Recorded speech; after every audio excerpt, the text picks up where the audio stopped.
তিপ্রা মথার ব্যানারে আর মানুষের কাছে যাওয়া যাচ্ছে না দেখেই এখন ওয়ান নর্থ ইস্টের স্লোগান। সোমবার মথা সুপ্রিমোকে তোপ দেখে সাংবাদিক সম্মেলনে এমনই মন্তব্য করলেন বিজেপির প্রাক্তন সাংসদ রেবতী ত্রিপুরা। বিষয়টি উত্তর পূর্বাঞ্চলের মানুষকে বোকা বানানো ছাড়া আর কিছুই নয় বলে জানান তিনি।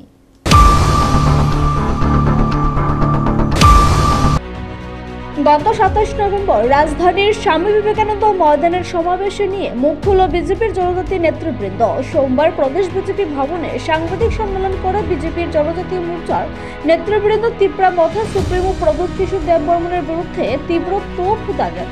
সাংবাদিক সম্মেলনে বিজেপির প্রাক্তন সাংসদ রেবতী ত্রিপুরা বলেন, গ্রেটার ত্রিপুরাল্যান্ড মথার অভিযান থেকে মুছে গেছে।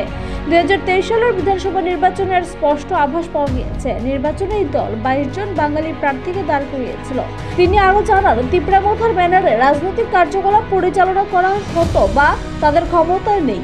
মানুষের কাছে যেতে ভয় পাচ্ছেন তারা। তাই উত্তর পূর্বাঞ্চলের কিছু ব্যক্তি যারা বিভিন্ন রাজনৈতিক ব্যক্তিত্ব যারা বিভিন্ন দল গঠন করে ইতিমধ্যে ব্যর্থ হয়েছেন, তাদের নিয়ে নতুন স্লোগান ওয়ান নর্থ ইস্ট। তিনি আরো বলেন, আসলে ত্রিপুরা সহ উত্তর পূর্বাঞ্চলের মানুষদের বোকা বানানোর প্রচেষ্টা মাত্র, এতে কোনো কাজ হবে না। সাংবাদিকদের এই প্রশ্নের উত্তরে বিজেপির প্রাক্তন সাংসদ রেবতী ত্রিপুরা জানান, এডিসি এবং ভিলেজ কমিটি নির্বাচন এখনো ঘোষিত হয়নি, তাই এই নির্বাচনে দল এককভাবে লড়াই করবে না, জোট বেঁধে লড়াই করবে সেই সিদ্ধান্ত নেওয়ার সময় এখনো হয়নি। সেরকম পরিস্থিতি সৃষ্টি হলে দল সিদ্ধান্ত গ্রহণ করবে।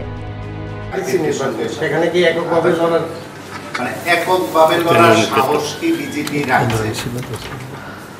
সাহস বা দুঃসাহস কোনো ব্যাপার না। বিজেপি না কাউকে ভয় করে। বিজেপির তার কতগুলি পলিসি, সেটা হচ্ছে মানুষের কল্যাণ সাধন করা। আমরা ত্রিপুরার উন্নয়ন এবং শান্তির জন্য কাজ করছি। তো এমন পরিবেশ যদি হয়, সেটা কেন্দ্রীয় নেতৃত্ব আছে, আমরা সবাই মিলে আমরা সিদ্ধান্ত নেব। আগে নির্বাচন ঘোষণা হোক, আমরা একা না একসঙ্গে লড়বো সেটা পরে, যেহেতু আরও 3-4 মাস তো আছেই কমসে কম, তো সময়ে সেটা আপনারা জেনে জানেন।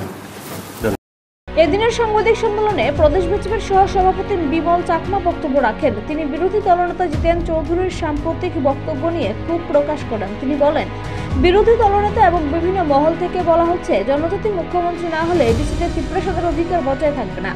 তিনি বলেন, রাজ্যের একটা চক্রান্ত চলছে। 2023 সালের বিধানসভা নির্বাচনের ইঙ্গিত ফেলছে। মথা দল সব জায়গায় প্রার্থী দিলেও জিতেন চৌধুরীর বিরুদ্ধে প্রার্থী নেই। এই চক্রান্তের ফাঁদে পা না দিতে রাজ্যের জনজাতি সহ উভয় অংশের জনগণের প্রতি আহ্বান জানান তিনি। সাংবাদিক সম্মেলনে বিজেপির সাধারণ সম্পাদক বিপিন দেববর্মা বক্তব্য রাখেন।